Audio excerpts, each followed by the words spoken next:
নিশ্চিতভাবে দিল্লি পুলিশের কাছে কিছু ইনপুট রয়েছে। আনসারুল বাংলার লোকেরা মুর্শিদাবাদের হরিহর পাড়ায় যদি থাকতে পারে, কাশ্মীরের জঙ্গি যদি ক্যানিংয়ে থাকতে পারে,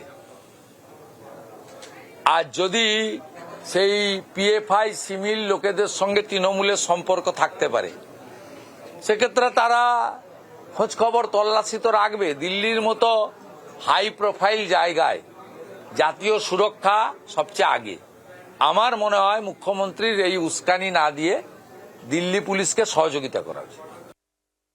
শুভেন্দু অধিকারীর বক্তব্যের তীব্র বিরোধিতা এবং নিন্দা করছে চরম হতাশাগ্রস্ত, অবসাদগ্রস্ত ভারতীয় জনতা পার্টি। কিসের দিল্লি পুলিশের রিপোর্ট, কিসের ইন্টেলিজেন্স?